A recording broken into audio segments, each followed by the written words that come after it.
Jadi saya pulang, belum nyampe pagernya itu saya dengar suara istri saya lagi nangis. Itu saya kaget, kayak ada alang-alang tuh di sana tuh, kayak ada suara kesek kayak gitu tuh, kayak tikus lah, sesek kayak begitu kan, sesek kayak begitu. Gak lama saya fokus lagi, kaget nih, lagi fokus yang kesek itu, tiba-tiba yang dari sono ada anak kecil lari. Itu kaget pas saya ngecek tuh, kok lepek banget, lengket kaki ini, pokoknya kayak orang mimpi, cuma kayak ngerasa sadar aja. Ini kayak cairan lendir, cuman putih, cuman ada hijau-hijauan, licin banget. Nggak taunya ada telur gede banget, warna biru. Telur gede banget di sebelah rak piring.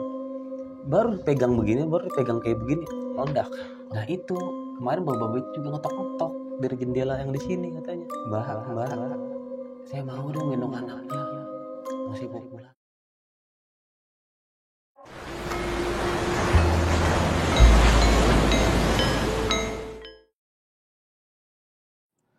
Assalamualaikum warahmatullahi wabarakatuh. Kembali lagi di channel Lautan Mistis seperti biasa bersama gue Rizko nih. Dan kali ini kita kedatangan narasumber yang udah main ke Lautan Mistis, yaitu Bang Yohan, yang mau cerita tentang pengalamannya ketika istrinya di tahun 2017 melahirkan di salah satu puskesmas di daerah Jakarta.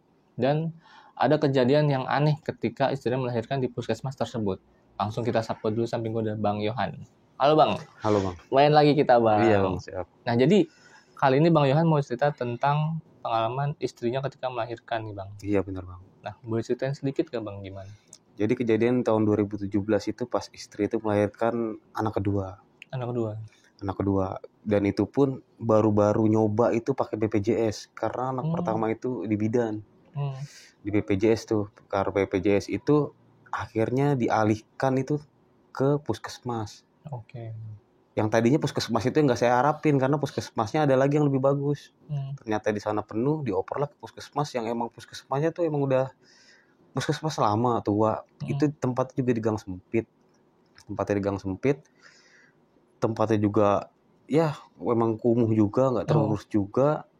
Dan emang udah terkenal banget itu untuk para nakesnya, itu emang udah nggak bagus lah kayak begitu. Oke, nah jadi kita tahan dulu cerita nih Bang. Sebelum masuk ke cerita, gue mau ngingetin ke kalian, bagi kalian yang belum subscribe channel Lautan Mistis, yuk bantu kita dengan cara subscribe, like, komen, dan share video ini. Dan juga bagi kalian yang mau jadi narasumber di Lautan Mistis, cara gampang banget. Mampir aja langsung di Instagram kita di lautan.mistis. Nanti kalian kirim aja voice note kalian ke tim kita, nanti tim kita hubungin kalian. Oke, gak usah lama-lama lagi, langsung kita simak cerita dari Bang Yohan.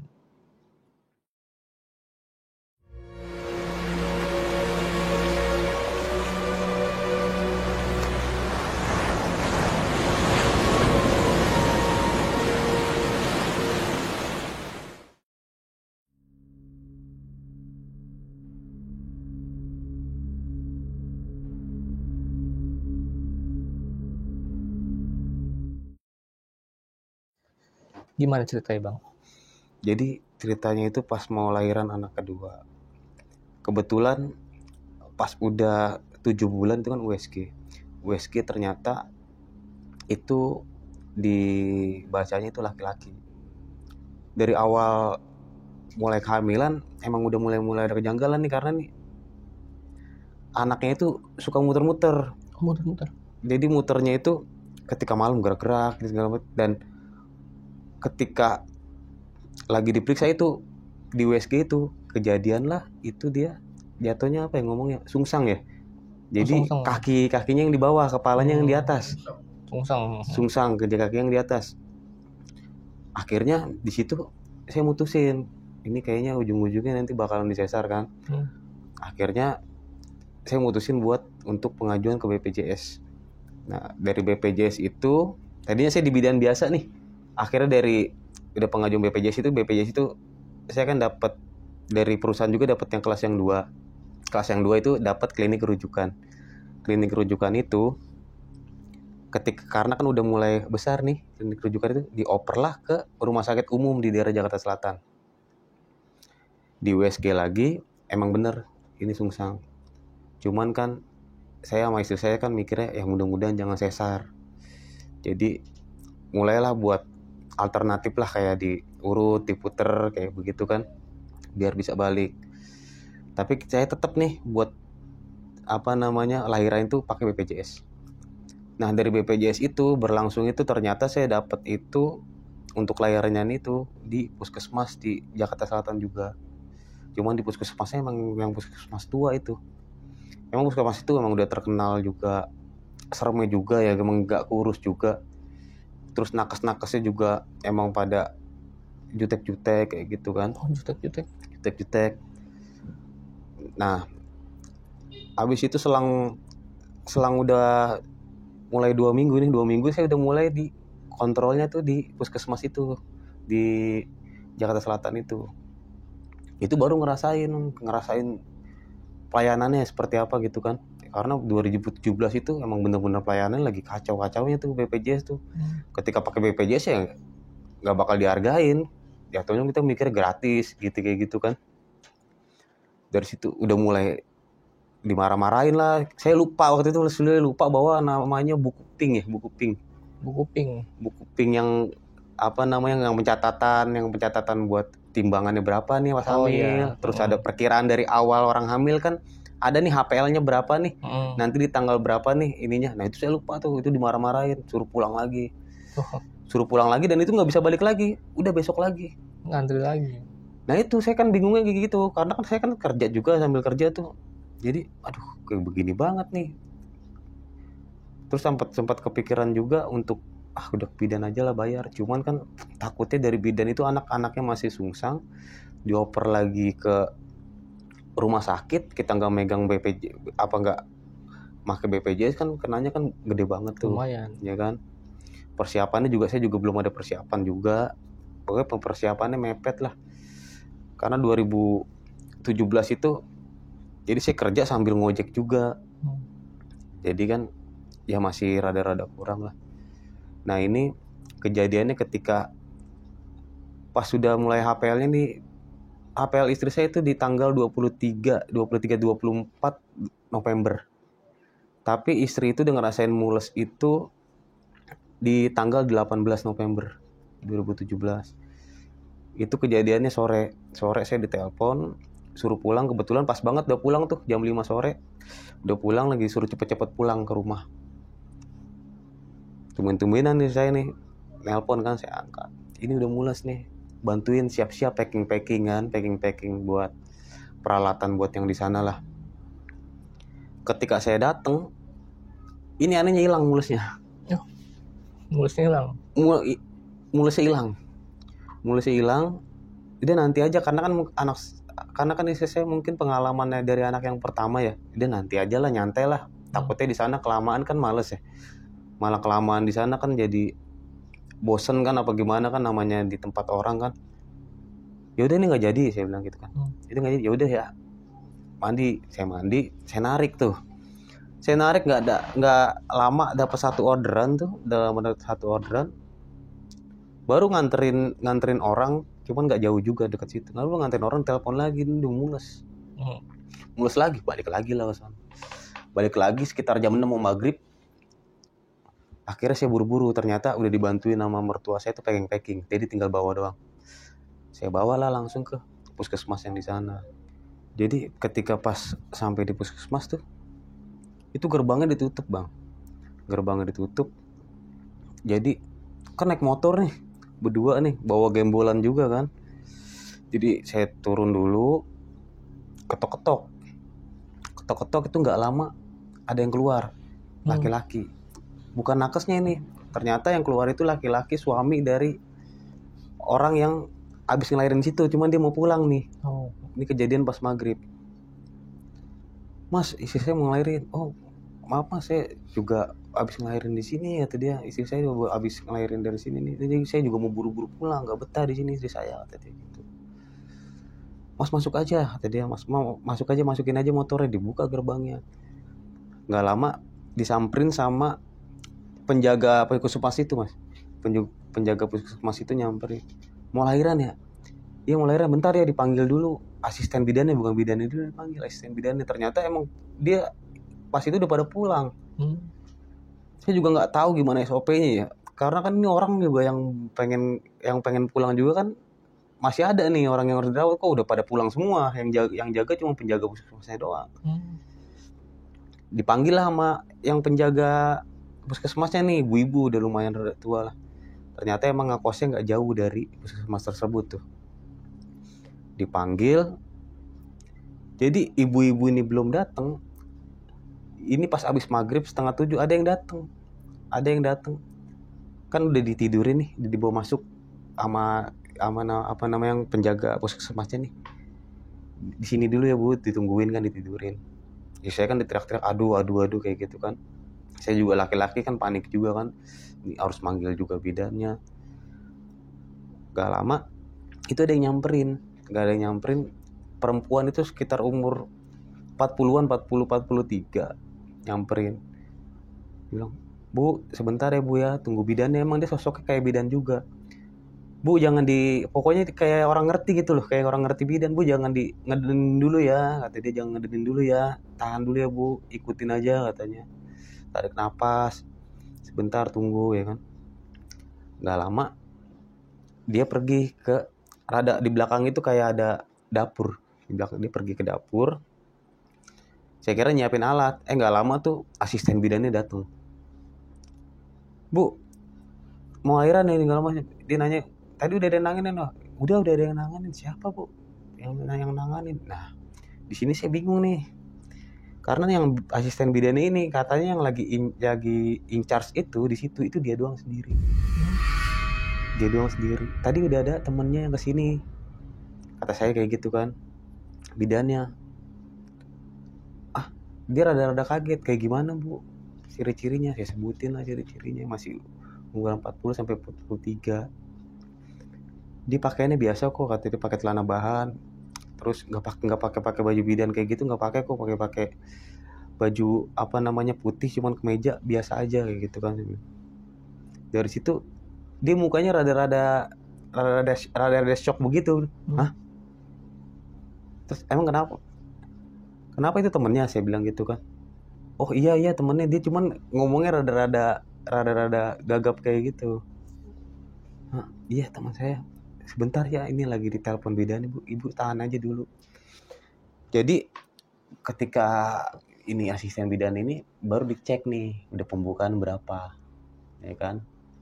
Dicek lah, tahu lah prosesnya gimana kan, cara ngeceknya kan, itunya kan, dipakein apa saya dipakein bawahnya kasur itu, dipakein taplak, terus saya bawa sarung sendiri tuh, baru dicek tuh udah pembukaan berapa. Ternyata pas dicek itu belum pembukaan sama sekali. Belum pembukaan sama sekali. Cuman udah ini belum pembukaan sama sekali. Gimana, mau pulang dulu apa gimana? Nah, gak lama bidannya datang. "Udah, jangan pulang dulu. Jangan pulang lagi, tanggung, takutnya nanti pembukaan lagi." Tadi gitu kan. Takutnya pembukaan lagi. Ini yang saya dengar mah bisik-bisik gitu ya. Sebenarnya emang harus pulang dulu ya. Karena kan nungguin ngules dulu kan. Biar nggak terlalu stres juga, kalau kata motor saya biar nggak terlalu stres juga, biar relax, mendingan di rumah.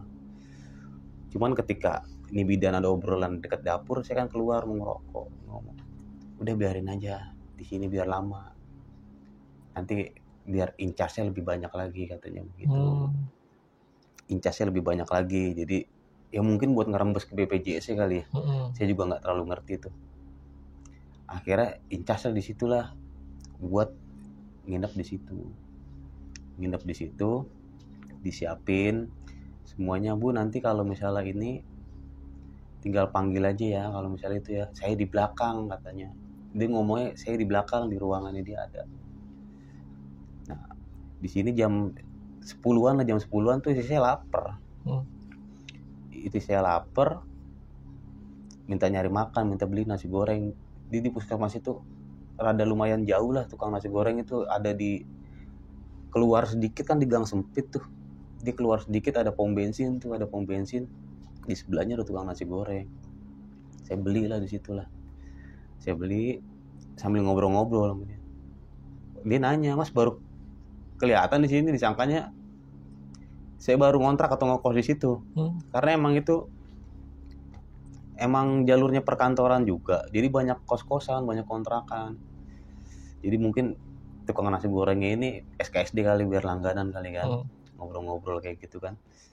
Akhirnya enggak mas, istri saya lagi lahiran, nginep. Katanya dia ngomongnya nginepnya kayak ngomongnya inilah, kayak orang kaget. Nginep di situ katanya, apa udah selesai lahiran apa tinggal pulang? Nginep. Ini belum ada pembukaan, saya bilang belum ada pembukaannya. Hati-hati mas, jangan lama-lama di situ kata dia. Hati-hati. Kalau emang belum mulus banget, belum bener-bener pengen lahiran banget, mendingan jangan di situ, mendingan nunggu di rumah. Nggak tahu tadi saya disuruh bidannya kayak begitu, karena saya juga saya belum tahu prosesnya karena saya pakai BPJS. Saya bilang begitu kan. Oh iya baru pakai BPJS ya. Iya.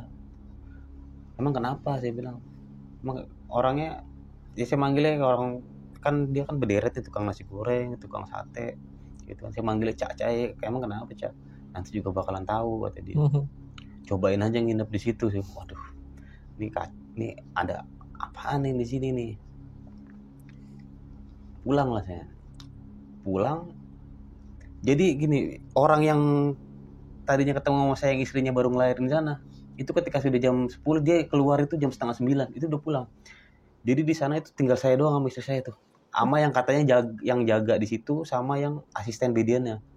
Jadi total 4 orang harusnya kan. Total 4 orang. Ini saya pulang. Belum nyampe pagernya, itu saya dengar suara istri saya lagi nangis. Larilah, takutnya kan udah mau lahiran. Larilah. Saya lari ke dalam. Istri saya ternyata udah ngeringkuk di tempat tidurnya tuh, sambil tutupan selimut. Saya bilang kenapa? Nggak jawab, malah nangis mulu katanya. Minta panggilin ibunya kan, dia ketakutan kayak orang gemeteran, ngomong nggak bisa, cuma nangis mulu, ditenangin juga nggak bisa, pokoknya histeris banget lah. Nah saya cari ke belakang, ini kan katanya ada yang jaga, kok istri saya nangis kok nggak ada yang denger. Jadi pas lagi nyari yang asisten bidannya sama yang jaga itu tuh keliling nih baru nih, karena di dapur, kamar mandi, dan di ruangan dia tuh udah nggak ada orang. Jadi keluar itu ada kayak tanah kosong tuh buat masuk ke belakang. Itu juga baru tahu ternyata di belakang itu rada lega, ada tanah kosong. Muter lah nyari. Nah di situ ada, ternyata dia punya ambulan juga. Tadinya nggak ada, saya nggak ngeh tuh, nggak ngeh punya ambulan apa enggak. Ternyata ada ambulannya tuh. Cuman dia, yang saya muter begini, dia itu pas banget belakangnya. Saya samperin lah tuh ambulannya. Sebelum nyampe, baru mau saya keliling nyamperin ambulan, itu saya kaget. Kayak ada alang-alang di sana, kayak ada suara kesek-kesek kayak gitu tuh. Kayak tikus lah, sosok kayak begitu kan. Gak lama saya fokus lagi, kaget nih, lagi fokus yang kesek-kesek itu, tiba-tiba yang dari sono ada anak kecil lari. Itu dari sebelah kanan. Anak kecil lari langsung masuk kolong mobil. Pluk begitu. Kolong mobil ambulan ya, kolong mobil ambulan ya. Naik. Aduh, apaan nih? Ya kan. Saya kira kan tikus, maksudnya tikus gede kayak begitu, karena dia lari, saya ngeliatnya lari. Anak kecil lari. Nah, enggak lama saya juga rada-rada jalan-jalan cepet lah, biar buat muterin itu puskesmas. Saya kan nanggung nih, udah setengah nih muterin itu. Udah ngelewatin, ini mobilnya tuh mobil puskesmas ambulan itu mobil jadul banget. Tahu gak yang kijang yang masih ada poncongnya itu yang ke bawah gitu tuh. Waduh. Mau jadul banget. Warna putih tuh. Udah ngelewatin pas moncongnya. Ininya ada suara perempuan. Gitu suara. Gitu. Nengok ke belakang nggak taunya itu ada sosok perempuan lagi nangis, kepalanya pecah nih, rambutnya gini, sambil kesakitan di di kursi sebelah supir. Itu nggak pakai lama saya lari ke dalam lagi. Saya juga mulai ketakutan. Ini ketakutan lebih parah lagi saya nih. Nangis, histeris. Dari mana aja katanya, dari mana aja. Kenapa? Tenang dulu, tenang. Nggak mau, langsung mau pulang aja, ayo pulang. Ini juga lagi nyari orang, saya sama-sama masih ngotot-ngototan. Ini ayo mau nyari orangnya juga yang jaga ini. Hasilnya nggak ada. Semuanya pada nggak ada. Tadi muterin puskesmas juga, di depan juga nggak ada orang, di pagar juga. Pokoknya kayak orang ditutupin, kayak gimana sih, kayak orang ditutupin tuh, bahwa seolah-olah tuh saya doang yang ngerasain berdua di dalam tuh. Saya doang yang ngerasain berdua di dalam tuh sepi. Karena emang keadaannya pas saya muter ke depan, di depan kayak orang sepi, sunyi. Di samping juga sunyi, nggak ada kayak orang aktivitas, udah nggak ada lagi. Tolongin. Ternyata pas saya lagi muter itu saya disamperin sama sosok perempuan. Itu juga mukanya juga hancur, kepala juga hancur nih, sambil dia itu nindiin. Saya nggak bisa bergerak kan, saya lagi tutupan begini nih. Dia kaget, tiba-tiba disangka ibunya dia udah datang. Jadi di badannya langsung dibalikin begini. Dia langsung terlentang dong, otomatis dong. Langsung terlentang begini. Dan itu perempuan, dia kaget. Mukanya serem banget katanya. Itu langsung neken putih saya nih. Dipijit buat biar anaknya keluar. Jadi saya nggak bisa bergerak, ngelawan. Katanya mau bersuara aja, mau manggil saya juga nggak bisa. Itu kejadiannya dia ngerasainnya kayak lama banget. Padahal saya tuh keliling nggak nyampe 10 menit, paling cuma nggak nyampe 5 menit juga. Keliling itu kan udah ngerasain sakit banget. Dia pulang. Nah di situ saya berdua ketakutan ya kan. Ketakutan, gak lama kedengeran lah ada suara buka pagar. Bertak begitu kan. Situ saya ngeluarin suara sama istri saya tuh berdua tuh barengan, teriak alhamdulillah. Pas saya alhamdulillah tuh ngelihat itu ada yang jaga di situ. Yang jaga di situ sama asisten bidannya.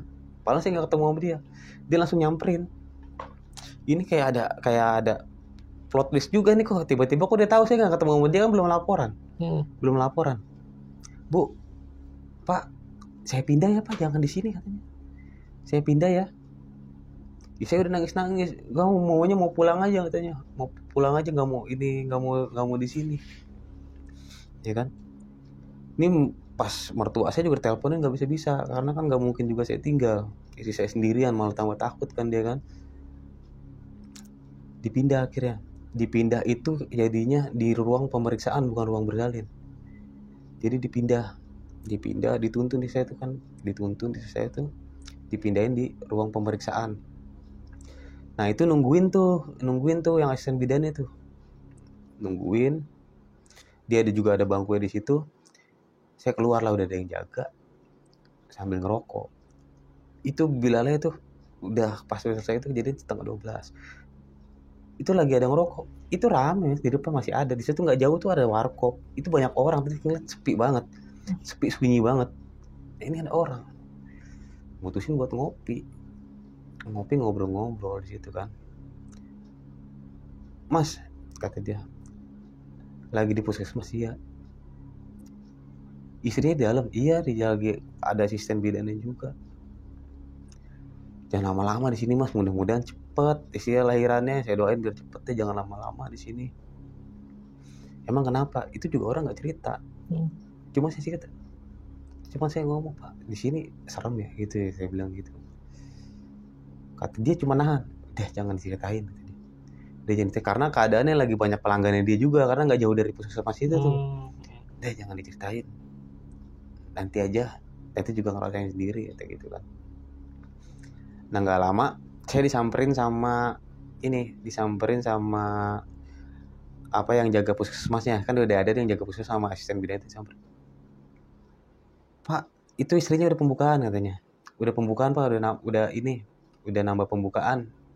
Pas dicek kan, ini saya mau ternyata bidan yang asli yang lagi incar itu nggak jauh dari situ Mas, itu rumahnya pribadinya dia. Jadi ngelewatin pasar, ngelewatin jembatan, itu rumahnya, yang rumah-rumah orang kaya di situ.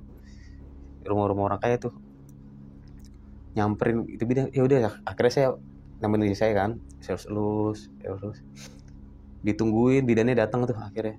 bidannya datang diperiksa, oh ya nunggu, nantilah tunggu nih berapa nanti, mungkin dia prediksi itu nanti paling sekitaran jam 2 lah, ini mungkin nambah lagi nih, langsung tinggal, saya lupa bahasa medisnya ya, pokoknya yang saya tangkap tuh ya nanti tunggu pas pecah ketubannya udah tinggal keluar kata dia gitu kan. Kalau emang bayinya katanya ngajakin untuk keluar kan. Cuman ada kemungkinannya kalau emang bayinya nggak ada reaksi kayak begini, ya paling kita bantu Pak katanya. Kita bantu untuk di vakum, kalau emang nggak bisa juga ya paling nanti bakalan kita rujuk. Kita juga udah koordinasi sama supir nih untuk standby kata dia. Ini lama ditungguin sampai jam 1, sampai bidannya mungkin bete kan. Akhirnya nyerahin ke asisten, jagain nih. Ini emang asistennya tuh masih muda karena ngejagain itu nggak fokus banget gitu loh, kerjanya itu nggak fokus. Bentar-bentar telepon-teleponan. Jadi ini pas kejadiannya itu sekitar jam 2:30.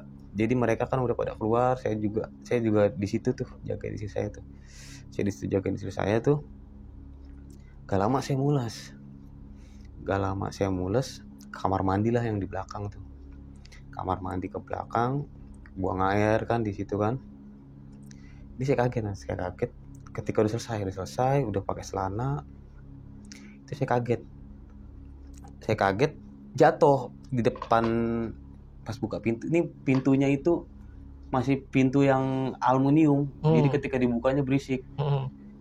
Nah kaget saya pas dibuka, kayak orang kencang banget gitu, kayak ada yang dari luar tuh, ada yang dorong. Jadi kan kayak rada kebanting tuh. Padahal ngerasa itu ngebukanya tuh pelan doang, kayak biasa aja, buka kunci aja kan, cetak begitu kan. Jadi kayak udah beredar gitu kan. Terus begitu. Saya jalan cepet lah mau ngeliat istri itu, kelihatan dari kamar mandi tuh ketika belok ke lorong ini kelihatan karena kan pintunya kan kebuka. Itu saya kepleset jatuh. Jadi kayak orang setengah sadar gitu, pokoknya kayak orang awang-awang gitu loh. Awang-awang pertama jatuh itu nyesek, jatuh kan nyesek tuh, orang keplesetnya kenceng, udah gitu kan kebenturnya bener-bener kepala belakang nih jatuhnya, jadi terlentang begini. Jadi ketika itu tuh pertama yang dirasain tuh nyesek, habis itu kan mata gelap kunang-kunang nih. Beberapa gak nyampe semenit sih, berapa detik tuh lama-lama udah mulai bisa buka mata kan. Itu kaget pas saya ngecek tuh, kok lepek banget, lengket kaki ini, pokoknya kayak orang mimpi, cuma kayak ngerasa sadar aja. Ini cairan lendir, cuman putih, cuman ada hijau-hijauan, licin banget. Nggak taunya ini di sebelah kiri, sebelum kan lurusan itu kan kamar buat istri saya lagi buat bersalin. Di sini tuh ada buat meja, emang tempatnya buat meja makan buat mereka. Itu ada sosok perempuan lagi begini, ngangkang begini. Itu yang airnya itu kayak air ketuban. Kepleset itu airnya udah kayak hijau, bau banget amis. Hijau begitu kan, saya liatin. Cuma nggak bisa ngomong, nggak bisa ngapain. Istri saya ngeliatin, kayak saya cuma bisa pengen bangun, saya pengen teriak tuh nggak bisa, minta tolong istri saya tuh, tolong bangun, itu nggak bisa.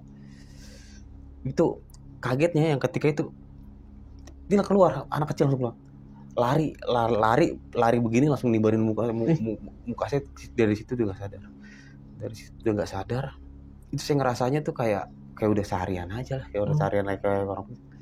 Nggak lama ini saya maksain karena dia bener-bener udah pengen mules banget tuh. Dia udah ngerasain tuh, cuman ketuban belum pecah, cuman dia ngerasain bener kayaknya nih. Karena saya juga nggak tahu ya ke perempuan gimana ngerasain, karena ketika pembukaan dia udah, kalau yang sesudah ini saya tanya sama dia, udah berasa kebukaan nih, kayak bunyi krek kayak gitulah. Anaknya udah mulai ngajakin mau keluar nih, tapi dipaksain karena dia udah mikir kayaknya udah mau di ujung nih kepalanya gitu kan. Itu nyariin saya ternyata lagi tiduran, bangunin, ngapain terus ini, bangun, ini mau lahiran, cepetan cari bidannya mana. Ya kan, saya bilang kayak orang linglung gimana. Nah ya udah saya bilang saya bopong nih, saya udah nggak pengen cerita juga, takut jadi stres kan. Nanti udah urusin dulu karena saya juga ini nggak lama mau naik ke kasur, saya naikin nih kan kakinya begini, gak lama kayak orang suara ini kayak suara balon diisi air punya suara pecah gitu, gitu, gitu. Ketubannya pecah gitu. Ketuban pecah, berpanik saya kan. Ketuban pecah panik, saya naikin dua kaki, saya panggil lah apa nama asisten bidannya, itu gak ketemu juga. Ternyata asisten bidannya itu pulang ke kosan dekatnya dia, ke dekat rumahnya dia, ke dekat puskesmas itu tuh pulang. Itu juga saya taunya dari ada hansip yang keliling. Pak, saya ngeliat yang asisten bidannya nggak, bidan yang ini ngeliat gak? Coba cari di kosannya, ayo saya anterin. Dia tahu kan, dipanggilin. Ya, saya udah mau ngelahirin Pak, ini ketubannya udah pecah. Dia bilang kalau kelamaan kan, yang saya tahu dari anak pertama tuh kalau ketubannya pecah ini kan takutnya anaknya keracunan atau gimana kan, kayak gitu kan. Disamperin, ketemu nggak lama sebelum nyampe kosan, ketemu sama penjaga puskesmas tersebut. Ternyata dia emang lagi pulang dulu. Bu, tolong, ya udah saya itu yang penjaga puskesmas itu lari ke rumah bidannya, saya lari ke rumah asistennya sama hansip tersebut nih. Saya bilang, iya nanti dulu ya Pak, siap-siap. Gimana mau siap-siap? Pokoknya saya udah kalap dah, udah marah-marah dah. Soalnya itu udah nggak pakai ahlak lagi, nggak pakai permisi lagi kan, pagarnya kosan itu kan pagarnya pakai pagar tinggi tuh, hitam, ditarik gitu udah saya gedor-gedor aja. Saya gedor-gedor, Pak saya duluan ya, saya bilang sama hansip ya kan, Pak tolong ini Pak, tolong cepat buru-buru ya. Ini asisten asisten bidannya tolong banget disuruh cepet ya, siap-siap dulu kan. Nah saya duluan ke puskesmas lagi nih. Cuman kan kalau dari pagar itu kelihatan jadi dia hordennya itu masih putih, cuman jadi kelihatan bayangan ada orang. Ada orang. Tenang dong, saya dong lari kan, saya tenang. Oh udah ada bidannya kali, udah datang nih. Cuma satu orang yang lihat, perempuan. Satu orang. Karena sih saya juga jadi begini posisi istri tuh kayak orang lagi nolongin orang, jadi kelihat bayangan itu dari luar itu kayak orang lagi nolongin bidan. Saya tuh kayak begini kepalanya gitu, kayak orang lagi ngeden atau gimana gitu kan. Tenang, saya cepet buru-buru masuk. Emang saya ngelihat sosoknya bidan itu. Nah ini yang bidannya yang isi saya ceritain kan yang lama, karena nggak abis isi saya cerita ada satu orang lagi bidannya itu, saya nggak pernah ngeliat bidan ini lagi nih buat kontrol dia lagi, buat ini lagi enggak. Pak sabar ya Pak, pegangin katanya, pegangin kepala ibunya tuh, takutnya karena saya tuh berontak gitu kan. Bilangin Pak, jangan pinggulnya jangan diangkat ya Pak, takut sobek katanya, jangan diangkat, udah gitu jangan di ngedin. Nih bidannya bener-bener beda sama bidan yang bener-bener incas nih, bidan sama asisten bidan ini. Karena yang arahan dari dia itu yang itu kayaknya saya bilang tuh nggak jelas juga arahan. Kalau misalnya dia ngarahin nih, udah gitu nggak ramah. Yang ini ramah banget. Pak pegangin Pak istrinya Pak, dilus-lus Pak, didoain Pak, kata dia didoain. Terus disemangatin istrinya. Itu kalau saya dari anak pertama tuh emang nggak berani ngelihat yang pas dia mau lahiran, pasti saya di kepalanya tuh. Emang setiap kan anak saya 4 nih, 4-4-4-nya emang saya ngerasain semua. Yang kedua ini yang saya ngerasain emang susah nih. Saya di kepalanya saya semangatin ya kan. Nah ini udah keluar nih kepalanya nih, keluar kepalanya. Gak lama saya dengar tuh ada orang larian dari luar. Nah yang bidan yang nolongin ini, Pas bentar ya Pak, saya mau ngambil ini dulu. Mungkin saya bilang, mungkin mau ngambil kainnya kali, warna apa nih, bentar Pak mau nyiapin. Bidan ini pergi gitu. Nah bidan yang sama asisten bidan itu masuk, dia kaget. Nah ini udah keluar Pak, jadi anak saya itu dia cuma nadangin doang, loncat, untungnya nggak jatuh. Karena nanggung tuh udah keluar. Pas ketika bidan ini mau nyampe, langsung angkat. Itu juga ada keanehan tuh, karena bidannya juga udah putus asa karena ya dia udah pecah ketubannya mungkin udah lama ya. Karena di situ anak saya nggak nangis, jadi tuh saya juga sempat nggak tega ditepak-tepak biar nangis ya kan. Saya juga nendang istri saya kan, tuh. Dan itu pun jadi dia keluar nih, dia kan keluar nih, bayinya kan loncat nih, dia nggak nangis. Bidan sama yang asisten bidan ini fokus nih biar bikin nangis, tepak-tepak nih. Terus asisten bidan ngomong, bu ini ari-arinya belum keluar semua, yang satu pecah katanya di dalam, ari-arinya nempel katanya. Jadi dioper nih ke satu bidan lagi, kasar banget ya asisten bidannya, ditepak-tepaknya kacau deh pokoknya. Tepak-tepaknya kacau anak saya tuh. Nah bidannya itu ngerogoh-ngerogoh ke dalam. Nggak taunya nempel, katanya pecah dalam. Akhirnya dapat sebagian tuh keluar, sebagiannya keluar tuh ari-arinya kan. Saya nangis, saya alhamdulillahnya tuh nggak lama azan subuh baru sih nangis anak saya tuh. Ditepak-tepak nangis, baru dibersihin ari-ari, bersihin kan. Pak mau ajanin nggak, mau komatin kan, kayak gitu kan. Oh iya nih udah bersih Pak anaknya. Akhirnya saya ajanin, saya komatin ya kan. Cuma saya sambil nengok-nengok sama nyari bidan yang tadi kok nggak nongol lagi ya. Yang bidan yang nolongin ini kok nggak nengok lagi ya kan. Pak kok tadi bisa cepet banget anaknya bisa keluar Pak gitu kan. Sambil abis saya ajanin nih, dia kan nanya, Pak tadi anaknya kok cepet banget, untung anaknya tadi nggak jatuh loncat, Bapak emang nggak jagain di sini. Tadi ada bidan juga satu. Saya bilang ada bidan lagi satu yang kesini nolongin. Bidan, dia juga sempat kaget. Cuman kagetnya kayak orang-orang shock. Bidan, dia lagi, dia ngomong begitu. Dia lagi, dia ngomong begitu tuh. Iya tadi bidan lagi nolongin. Terus dia kayak ngomong kayak awal lagi, kayak orang gagap lagi. Oh iya ada, cuman dia emang bukan sipnya, mungkin dia emang tadi lagi ada dekat sini katanya, emang lagi ada dekat sini. Sebenarnya ada plot twist juga, dia ngomong dia juga mungkin lagi di dekat sini, mungkin dia lagi main kesini pas banget lagi nggak ada orang, pas banget istri bapak lagi mau lahiran nih. Karena penjelasannya itu nggak masuk akal, nggak masuk akal di saya itu, karena bidan nggak bisa incar sini kok bisa masuk ke sini ya kan. Cuman sebenarnya nih bidan ini mah bukan bidan sini lagi katanya, ini bidannya udah pindah katanya di Jakarta Selatan juga, cuma Jakarta Selatan perbatasan Depok kata dia gitu kan. Dia udah buka praktek sendiri kata dia gitu. Oh gitu, cuman alhamdulillah deh dia bantuin saya karena kan gitu kan, mau dia udah praktek di mana. Cuman saya senangnya orangnya ramah sih, gituin aja. Emang sembaring saya muka kesel lah kan, bidannya kayak begitu kan. Terus akhirnya udah diajanin, gak lama itu mertua saya datang. Ini kacau juga kalau gara-gara pakai BPJS awal.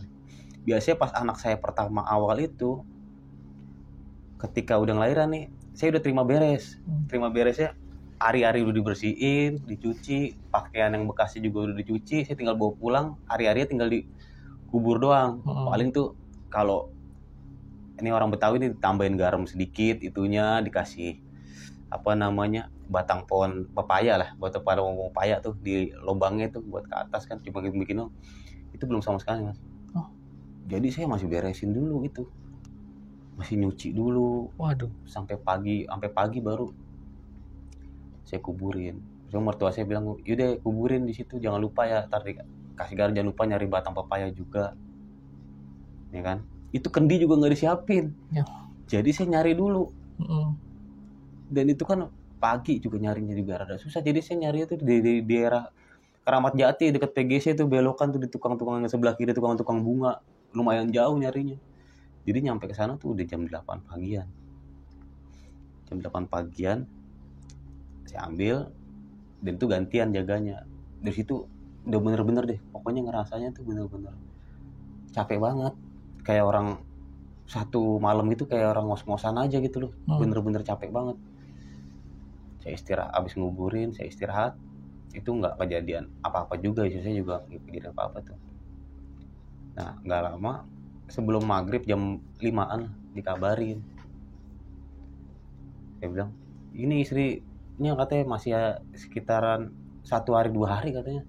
Soalnya masih ada yang nempel nih di dalam, hari-harinya belum bersih katanya, masih nempel di rahimnya lah, itu nempel, jadi harus pakai obat. Ini ada resep nih dari bidannya, suruh nebus katanya. Di situ nggak ada, karena di situ kan pakai BPJS, dia nggak nyediain tuh obat-obat generik. Sementara nih obat yang ini nih jatuhnya kayak obat-obat buat nguburin janin lah kayak gitu ya. Itu rada susah kan, harus pakai resep dokter tuh. Saya suruh nebusin, suruh nyari. Saya nyari di apotek, emang nggak ada yang merek tersebut. Itu saya dapat di daerah Bekasi obatnya, di tempatnya di proyek kan, proyek Bekasi ada tempat-tempat obat tuh, cuman ruko-ruko kayak gitu tuh. Emang dia lebih lengkap dari apotek, emang harganya juga lebih murah ya kan. Saya beli, pokoknya saya balik lagi tuh ke sana tuh jam 9-an lah. Jam 9-an bidannya masih ada, pokoknya masih lengkap tuh. Saya kasih obat kan, Pak tungguin ya Pak, kalau memang nanti subuh atau nanti malam memang nanti nggak keluar, kata dia gitu kan, nanti isi bawah mungkin nanti bakal dirujuk juga, nanti bakal di USG, nanti gimana nanti keputusannya rumah sakit kayak gitu kan. Terus belum boleh pulang. Nah harusnya istri saya tuh udah mau pulang, karena alhamdulillah itu dibantu sama yang bidan yang tersebut tuh. Itu alhamdulillah nggak ada jahitan sama sekali.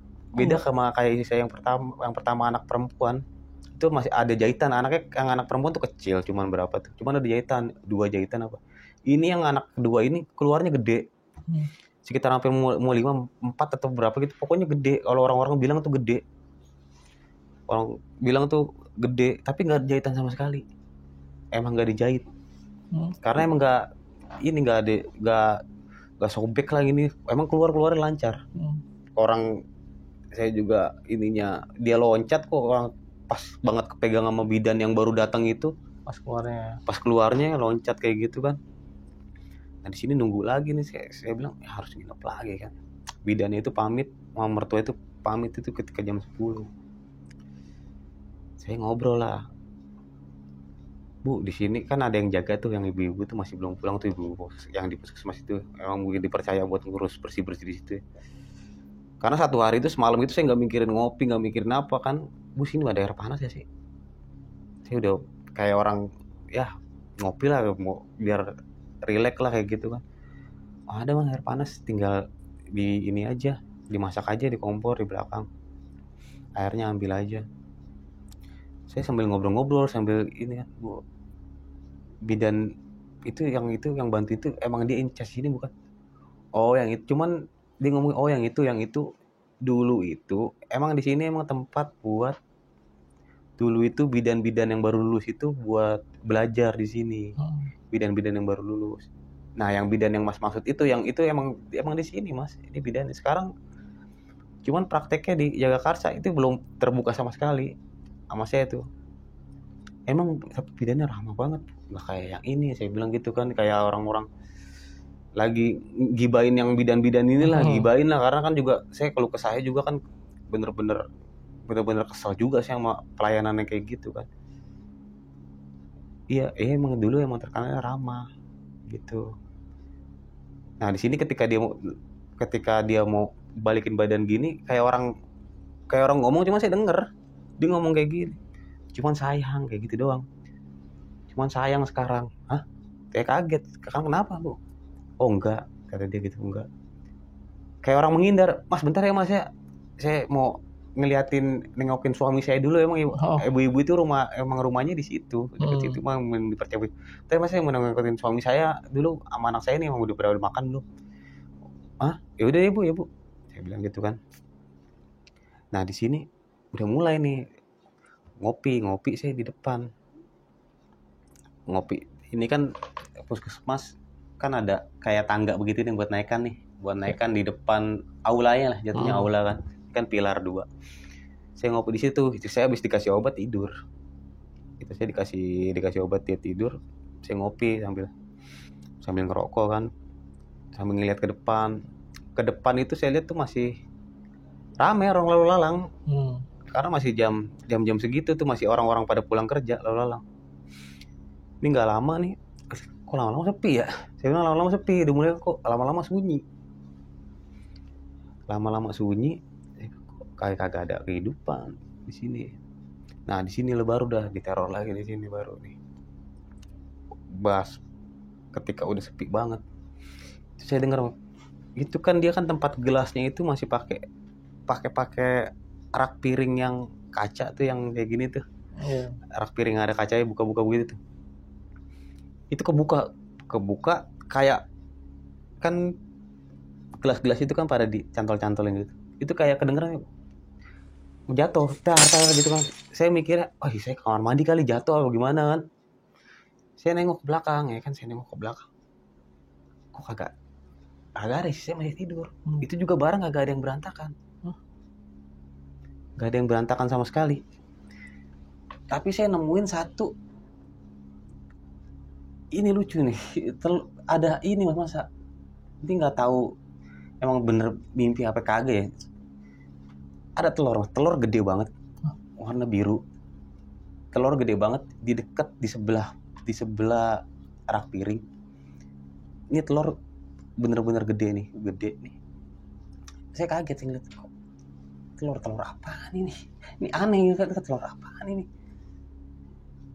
Baru pegang kayak begini, meledak telurnya. Telurnya meledak, keluar itu kodok baru loncat. Di situ saya nggak sadar lagi. Sadar saya bangunin. Tapi kan baru jam segitu ya. Itu cuma sekitar 10 menit doang, Mas. Ketika meledak saya pingsan.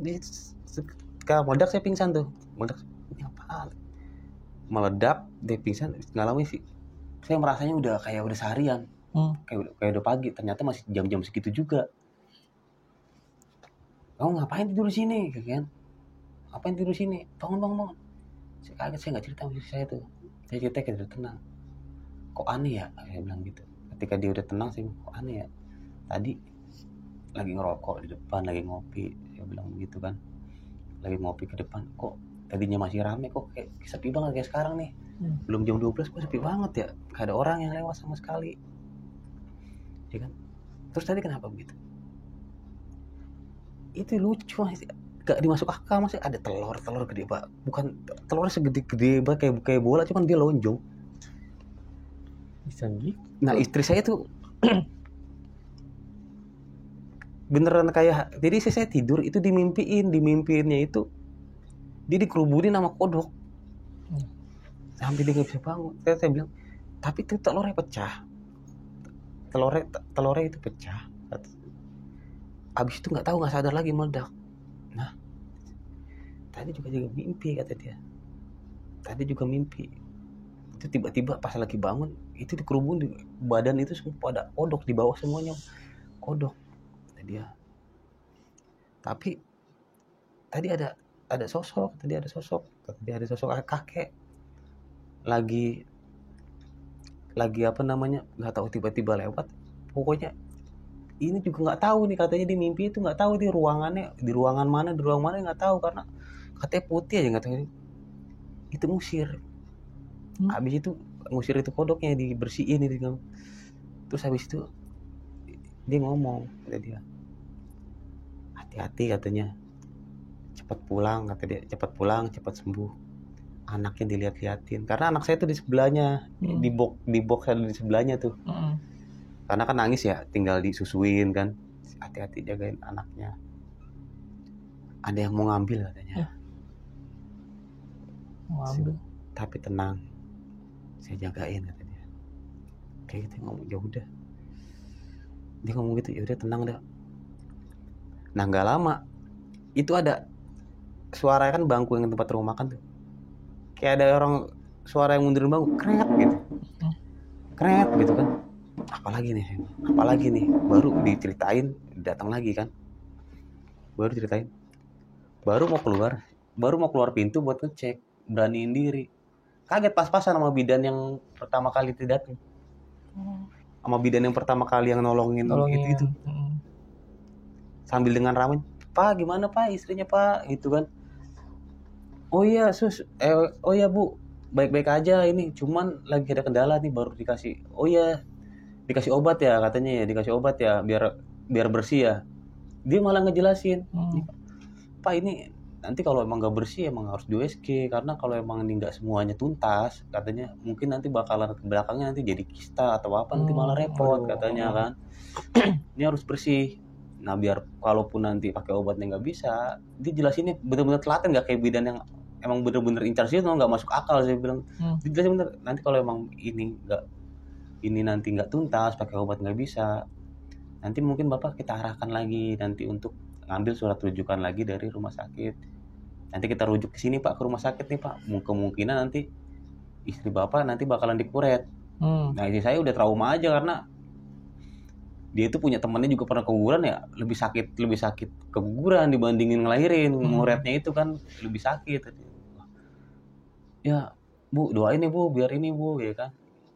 Sambil tuh ngelus seperti saya, yaudah yang sabar, anak kedua kok udah enak, udah ini kok udah udah harus biasa. Emang nih anaknya emang rada gede, cuman nih anaknya ini laki-laki, cuman nanti lihat sendiri deh anaknya deh nanti deh. Kayaknya nih anaknya bakal pertumbuhannya cepet kata dia. Gak lama, bu, susuin ya anaknya bu, ya kan. Jadi terus emang dia itu emang telaten banget nih suster ini nih, ya bu bidan ini diangkat nih, udah waktunya bu nyusu bu, ditaruh lah, dibangunin, disusuin. Nah ini bidannya bener-bener baik nih. Terus saya konsultasi, bu, sambil gibah lah bidan tadi, yang bidan yang ini kok begini ya bu. Saya bilang tadi juga saya kan anaknya udah 2 bu, masa dipaksa banget buat untuk masang ini apa sih namanya, masang KB, cuman yang apa sih namanya, spiral. Dipaksa banget buat spiral katanya. Udah gitu ngomongnya jutek bu, ngomongnya jutek bu. Saya emang ya kerjanya juga cuman gajinya juga cuman UMR ini segala macam, kayak orang kesannya orang ngeremehin gitu walau buat punya anak lagi gitu loh. Kayak ini mas biar nanti nggak ada anak lagi, nggak punya anak lagi nih, dibantuin nih pakai spiral, ini gratis pakai BPJS, cuman ngomongnya sambil ketus, daripada masih jadi susah nyari duit buat biayain anaknya kata dia, susah lagi lahirannya. Itu parah sih, saya bilang sih kata-katanya itu. Saya bilang aduh, cuma saya ya diam aja di situ lah, nama perempuan juga, ibu-ibu nggak usah dilawan juga kan. Oh iya emang begitu kan, dia mungkin hawanya di sini kata dia. Pokoknya di bawah hawa deh, mungkin hawanya di sini emang panas. Dulu itu dia cerita awal mulai, dulu itu saya di sini katanya. Dulu itu kan teman satu angkatan saya dulu dari akademi kebidanan tuh dia. Dulu itu ada bidannya, cuman namanya bidan pembimbing itu dulu sama mas, baik bidan pembimbing, cuman sekarang tuh udah almarhum, udah tua. Akhirnya saya tuh tinggal berdua sama tuh bidan yang sekarang mah. Cuman saya sekarang sebenarnya itu bukan bidan di sini gitu dia. Saya itu udah buka praktek sendiri, udah mandiri, dan saya udah nggak ngikut lagi sama pemerintah kata dia. Saya udah buka sendiri bidan swasta di daerah Jakarta Selatan juga. Dia kasih tahu tempatnya, dikasih tahu jalannya. Saya kesini kadang saya kesini cuma main doang. Kadang suka main, saya suka main, seneng aja ngeliatin ibu-ibu pada mau lahiran, ngasih semangat. Terus ibu-ibu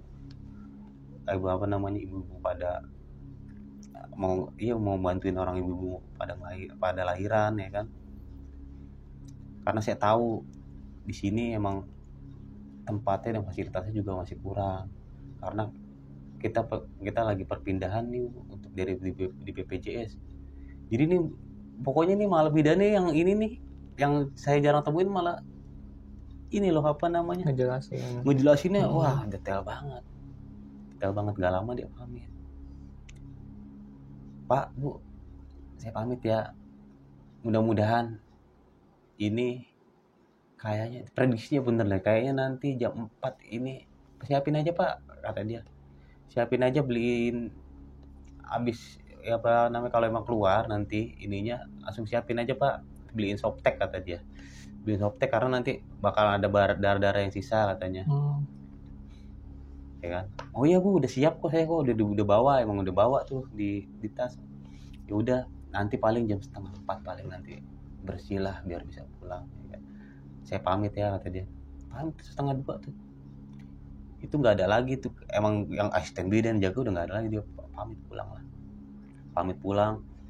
Hati juga udah lega juga, dikasih semangat lah sama bidan ini, beda sama bidan yang emang jaga di situ nih, malah bikin down mulu, malah bikin kita panik. Nah, nggak lama itu kejadian lagi, pas belum nggak lama dia pulang, itu yang mobil yang di belakang ambulan itu nyala, ada yang starter, seret kayak gitu, ada yang nyala seret gitu. Nah, di belakang itu kan ada pintu buat ke belakang, kan ada ventilasinya. Dia itu sirenenya itu masih sirene yang di samping, yang bulat, jadi bukan yang di atas, yang bulat di atas, yang warnanya warna merah. Itu ketika dia muter, itu kan masuk cahaya dari ventilasi, masuk dong. Mau jemput kali ya? Itu ada yang saya bilang sama saya, mau jemput kali ya? Oh iya, itu sekalian. Kalau misalnya dia mau ini, takutnya bapaknya kan balik lagi, sekalian yang nitip kata dia, nitip buat, karena kehabisan air mineral, air mineral, sekalian nitip. Bapaknya mau kemana? Kalau misalnya mau jemput balik lagi, kita nitip. Karena saya udah dari situ udah nggak berani ditinggal sendirian. Kapok. Saya juga nggak tega juga ninggalin dia sendirian tuh. Udah titip dia ya. Nah, ketika saya mau datang ke sana, ada sosok. Pas saya kan muter nih lewat samping lagi, kan ngebelakangin pintunya, ada sosoknya pakai batik, pakai celana bahan, pakai celana bahan. Itu saya ngobrol di samping pintunya. Pak, mau kemana Pak? Mau jemput bidan ini saya sebutin inisialnya aja karena masih ada nih di beritanya, di ininya. Ini saya mau jemput bidan inisialnya ini, mau jemput bidan Y. Di mana? Bidan yang di sini juga, yang buat di Jagakarsa, kata dia, yang sekarang incasi Jagakarsa, saya sebutin aja incasi Jagakarsa tuh. Incasi Jagakarsa. Kenapa emang? Itu dia katanya, dia dibunuh katanya. Cuman pas jasadnya itu ditemuin di kamar mandi. Aduh. Tapi ini anehnya begini. Oh iya Pak, bidan yang itu Pak, yang tadi emang sering kesini nolongin saya, ciri-cirinya kayak gini. Iya. Tadi baru dari sini Pak, ini dari sini baru nolongin saya nih, ya kan? Nah di sini plot twistnya lagi. Nih, nggak lama nih mobil nggak keluar, baru mau ngegas kan, saya udah Pak, saya jauh duluan ya Pak, nanti titip doa, saya doain dari sini nih Pak. Baru mau masuk lagi ke dalam, kan dia lagi manasin mobil, mobilnya mati, saya lihat lagi kagak ada. Gak ada orangnya? Gak ada orangnya. Saya ngeliat sosok supir itu. Bawa bapak supirnya. Baju batik gitu. Pakai batik, pakai celana bahan. Udah itu. Orang dia lagi manasin mobil buat jemput, katanya lagi mau jemput. Itu bidannya lagi bidan. Si bidan Y ini ada tragedi, dibunuh di tempat prakteknya dia. Itu kejadian anehnya. Dari situ kan kejadian aneh. Itu akhirnya dari malam itu saya ngomong sih, ini kayaknya hari ini harus benar-benar harus keluar, harus pulang ya, saya bilang ya. Mudah-mudahan hari ini selesai. Gak lama saya udah tidur ya kan, saya tidur tuh. Saya yang tadinya ini emang sebenarnya ngelanggar puskesmas juga, saya yang tadinya ngerokok harus depan. Emang saya juga bodo amat, orang nggak ada yang jaga juga puskesmasnya, jadi ngerokok itu di depan kamar aja situ. Bisa ngerokok, jaga.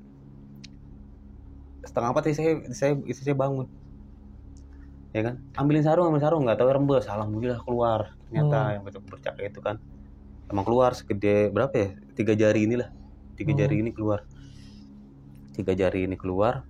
Ya udah saya bersihin semuanya, karena tuh pas keluarnya itu jatuhnya tuh, dia juga ngerasain itu, saya tuh pas keluarnya itu emang bener-bener mulus yang luar biasa. Mulusnya itu kayak mulus orang dapet dicampur sama orang mulus banget, kayak mau buang air besar.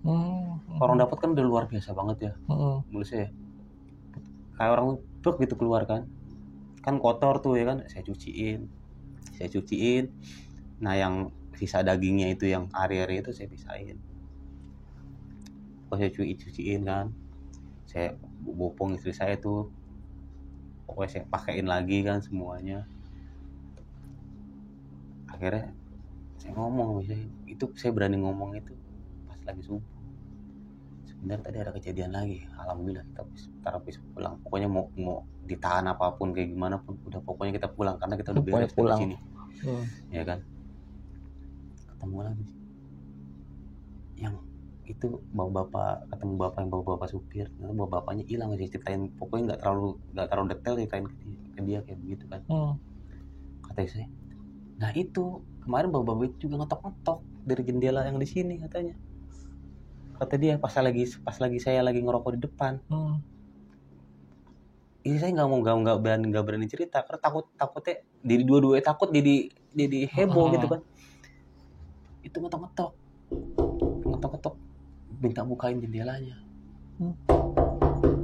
Kenapa nggak dibukain? Soalnya apa, dia ngomong begini, Mbak, saya mau dong gendong anaknya, masih mau pulang katanya. Saya nggak berani situ. Dia bilang, ayolah mudah-mudahan ini kelar hari ini. Subuh, ya kan, saya bersih kan, saya sholat subuh. Gak lama mertua saya tuh datang jam setengah 6 pagi bawain sarapan ya kan. Nah namanya mertua saya kan, istri saya udah mulai berani, udah mulai cerita nih. Cerita sama mertua saya. Nah mertua saya kan emang pinter ngaji udah gitu kan, emang ibu-ibu pinter lah nyari informasi ya. Jadi ketika tahu kejadian puskesmas itu, nyarilah dia informasi. Ngobrol-ngobrol, jadi dia keluar nih ke warung, ngobrol-ngobrol sama ibu-ibu. Ya anak saya hari ini mau pulang, katakan berapa hari bu? Kalau dihitung-hitung kayaknya 2 hari 2 malam, kayak hampir 3 hari kata mertua. Kuat banget katanya. Emang kenapa? Baru diceritain nama ibu-ibu kan, mulut ke mulut kan nyamber lah ini kan. Tadi cerita berdua, ini mah angker bu, ini di sini pernah ada kejadian ini. Baru muncul lagi ibu-ibu yang satu masuk lagi ya kan, baru semua ceritanya konkret. Jadi saya rangkum aja ketika ibu-ibunya itu ceritanya konkret, mertua saya kan pulang balik lagi ke tempat puskesmas tersebut kan. Nyeritain sama saya di sini, ayo pulang, nanti mau bidannya nahan lagi nih segala macam, nggak dikasih surat pulang, pokoknya paksa pulang kata dia kayak gitu. Udah jangan di sini kata dia. Ternyata tuh di situ emang bener, di situ itu dulu awal mulai itu kan puskesmas itu emang bangunannya bangunan tua. Dan situ emang tempat juga dulu mes orang pada akademi kebidanan di situ. Buat belajar, buat praktek gitu kan, belajar. Dan itu juga dulu namanya ada bidan yang pembimbing itu ada, udah tua cuman udah meninggal. Nah mertua saya nanya dong, bu kenal sama bidan ya ini gak? Karena saya mau bilang makasih. Karena mertua saya udah nyiapin amplop buat saya kan, mungkin mikirnya mertua nih pegawai ini mungkin dari dia jadi jutek, mungkin gara-gara gajinya kecil kali ya kan, mau uang apa terima kasih lah ya jatuhnya kan. Bu kenal yang bidan ya ini enggak? Baru di situ baru ketahuan. Bu, bidan itu sebenarnya udah meninggal. Bidan itu sebenarnya udah meninggal di tahun 2007. 10 tahun yang lalu. Iya, 2017. Nah, itu emang begitu Bu, dia suka munculin tiap tahun ketika di tanggal pembunuhan ini. Anak ibu itu lahirannya pas banget dia meninggalnya 22 November 2007. Anak saya lahiran itu 22 November 2017. Bidan itu yang udah terkenal di situ. Cuman bidan itu sebenarnya nggak ngeganggu. Bidan itu sebenarnya nggak ngeganggu ini, sebenarnya dia ngebantu. Terus yang sosok, terus nanya lagi, sosok yang bapak-bapak penjaga ambulan itu gimana Bu? Kayak gitu. Nah bapak-bapak yang ambulan ini itu juga sebenarnya udah meninggal. Itu meninggalnya karena kecelakaan. Dia kecelakaan itu itu baru-baru terrealisasikan, mungkin realisasikan busway. Itu bapak-bapak itu lagi muter balik. Emang dekat-dekat situ lagi muter balik. Dia itu kelindes sama busway. Karena kan dulu kan separatornya kan belum tinggi, masih tertawa begitu kan. Dan orang juga belum terbiasa nih kalau busway kan punya jalur sendiri kayak kereta. Jadi orang ngiranya ya busway ya nanti ya busway ya nanti bakalan berhenti kalau saya ngotot-ngototan nih. Tapi busway yang zaman dulu kan pokoknya ketika lu ketabrak, kalau ketabrak ya udah sekalian aja. Karena kan dibandingin dia biayain orang cacat, yang mendingan sekalian biayain. Sekalian bayar sekali aja buat bela sungkawa. Itu bapak itu masih banding bapak-bapak itu yang supir ambulan itu meninggal di situ. Kecelakaan. Terus saya tanya, yang sosok-sosok yang ibu mertua saya tanya, nah itu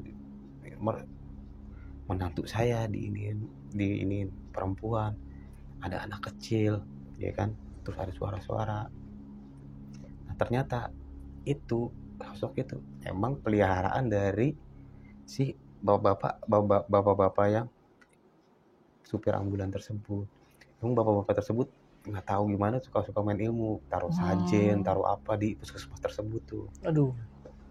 Buat ngambil ini, karena yang saya tahu, kata ibu yang saya tahu, emang orang-orang sini tuh ketika nyari motornya yang hilang, terus orang mau bantuin berobat segala macam, ke bapak-bapak ini dia terkenalnya emang orang bisa, kata dia kayak gitu. Cuman emang dia ritualnya begitu Bu, misalnya orang sakit harus bawa kambing, nanti kambingnya dipindahin jadi ini puskesmas ini ada 2 nih dipakainya, kata dia, kata ibu situ. Ada alternatifnya, ada kata dia, yang buat kebidanan juga ada. Ternyata emang peliharaan dari yang bapak-bapak supir itu, dan bapak-bapak itu juga masih ada di situ. Aduh, ngeri banget. Dan itu akhirnya saya pulang itu udah kalut, kok bidannya nggak cerita. Akhirnya bidannya di situ mungkin emang teman baik dia juga, dia berkaca-kaca juga di situ. Dia cerita, ibu kenapa nggak cerita sama saya tentang bidan ini. Baru udah ceritain sama dia, emang bidan itu sebenarnya udah meninggal, cuman masih di sini, masih suka ngebantu. Jadi ceritain kronologinya seperti ini. Jadi bidan tersebut ini umurnya itu sudah 43 tahun pas kejadian dia meninggalnya, belum menikah. Jadi bidan itu memang orang perantauan. Jadi ketika buka praktek dimodalin sama temennya, dan temen juga bidan, akhirnya dia tinggal di situ sendirian. Dapatlah kenalan seorang cowok. Tapi ini cowok yang dia kenalin ini udah deket, teman, ngoper lagi ke salah satu seorang cowok nih, orang Cirebon. Nah orang Cirebon ini mungkin kalau bahasa sekarang orang Cirebon ini freak atau gimana gitu loh.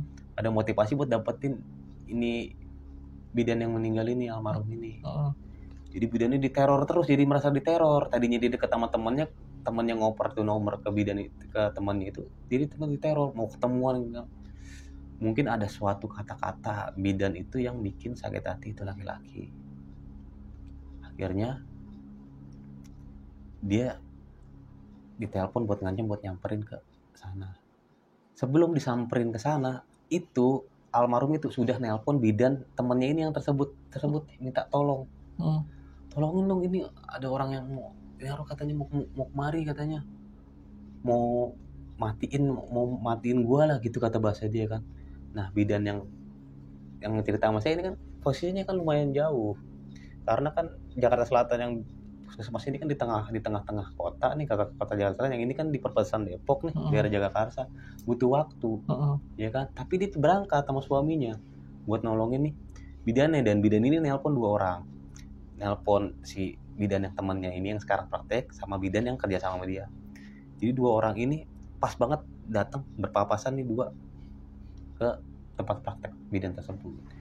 Tapi di sana udah pagarnya udah kebuka. Datangnya malam dia jam 1-an. Pagar buka dan pintu praktek itu udah buka. Dicari-cari nggak ketemu, itu udah bersih. Nggak taunya ada di kamar mandi dengan kondisi kepalanya pecah. Aduh. Kepala pecah dibunuh di situ di tahun 2007.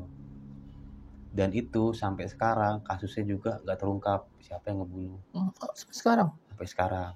Kalau di searching itu masih ada kasusnya pembunuhan bidan di Jakarta Selatan itu bakalan muncul. Cuman dicari tahun yang 2007. Dia emang rada-rada susah dicarinya. 2007. Karena saya nyari itu kemarin pas lagi itu 2007 langsung saya searching. Masuk berita kok Mas, cuman sampai sekarang pembunuhnya emang nggak ketemu. Bidan sendiri yang ngomong kayak gitu, yang bidan temennya itu nggak tahu gimana gitu kan. Tapi keluarga yang di kampungnya bidan tersebut udah ngikhlasin, udah dimakamin juga kata dia. Saya searching kan, pulang semuanya ada. Nah, untuk dampaknya setelah anak saya lahiran di sono, untuk dampak kayak begitu. Jadi anak saya tuh sekarang pas dari kecilnya udah peka. Jadi ketika anak umur dari 2 tahun itu kan dulu saya tuh jatuh. Ini nyambungnya ke cerita yang waktu yang saya pernah cerita LC juga nggak sih? Iya, LC di sini. Nah itu nyambung di LC kan tahun 2018. Itu anak saya yang saya bilang anak saya kena sawan itu segala macam. Ini awal mulai dari 2017 ini pas lahirannya. Saya setiap orang ada yang mijitin saya atau lagi orang datang yang orang bisa ngeliat, ini anaknya sawan nanti juga sembuh sendiri kayak gitu. Nah bidan itu pas anak saya baru lahiran itu suka nyamperin ke rumah, banyak yang ngeliat buat nengokin. Katanya mungkin katanya udah dia menjagain doang, emang udah sayang kali kayak gitu. Sosok almarhum, mungkin sosok yang menyerupai almarhum bidan tersebut suka ke situ. Awal mulanya jadi anak saya tuh pas ke 2018 tuh kayak begitu jadinya. Sawan itu awal mulai dari situ. Timbul lagi kayak gitu. Jadi kalau yang sekarang udah gede ya, kalau udah gede saya juga sering konsultasi tuh. Jadi kayak gimana ya? Ketika anak saya kemarin kayak katanya wangi gitu loh, katanya wangi, pokoknya senang banget. Cuman kan anaknya ini belum bisa nerima, anaknya ini belum bisa nerima untuk berinteraksi, jadi masih apa namanya? Dia pun juga sekarang rada takut kalau misalnya tunggu. Paling dia cerita sama adiknya tuh, adiknya juga cowok juga gitu. Tadi aku lihat ini ya kayak gitu-gitu deh pokoknya. Kamu lihat gak gitu-gitu pokoknya deh. Kalau sekarang udah SD, sekarang udah kelas 1 SD sekarang. Cuma sekarang udah jadi lebih sekarang semenjak adiknya takut tuh, sekarang udah mulai nggak cerita, jadi apa-apa dia di silent sendiri. Diem aja gitu. Tapi dia lebih menghindar. Udah jangan lewat situ kata dia. Kalau sama adiknya tuh kan suka main berdua, jangan lewat situ. Jangan ke situ kayak gitu-gitu soalnya. Itu ceritanya sensitif ya anaknya. Iya kayak gitu. Oke, jadi cerita tentang Bang Yohan tadi tuh nyambung sama cerita yang pernah diceritain di sini ya Bang ya, yang tentang pembunuhan LC ya. Iya benar. Itu nanti boleh teman-teman mampir ke video kita sebelumnya tentang pembunuhan LC dari cerita dari Bang Yohan ya Bang ya. Oke, jadi itu tadi cerita dari Bang Yohan tentang pengalaman ketika nemenin istri di puskesmas selama 2 hari ya Bang. Iya 2 malam. Oke deh, itu tadi cerita yang lumayan ngeri ya, sampai ambulan tiba-tiba nyala sendiri, yang ada supirnya tiba-tiba muncul atau hilang juga gitu. Ya. 2 kali teror jadinya, teror gara-gara makhluk kayak begituan, sama diteror sama inilah nakes-nakes yang kayak begitulah. Miris banget kayak gitu kan. Untungnya jangan sampai sekarang kayak gitu lagi lah. Semoga pelayanan di nakes-nakes yang ada di sini tuh lebih baik ya Bang ya. Iya. Oke. Jadi itu tadi cerita dari Bang Yohan. Terima kasih Bang Yohan udah mampir di sini, udah cerita kembali. Dan bagi kalian yang belum subscribe channel Lautan Mistis, bantu kita dengan cara subscribe, like, komen, dan share video ini. Dan juga bagi kalian yang mau jadi narasumber di Lautan Mistis, gampang banget. Mampir aja langsung ke Instagram kita di lautan.mistis. Nanti tim kita ada hubungin kalian. Jadi akhir kata, gue Rizko dan Bang Yohan pamit undur diri. Wassalamualaikum warahmatullahi wabarakatuh.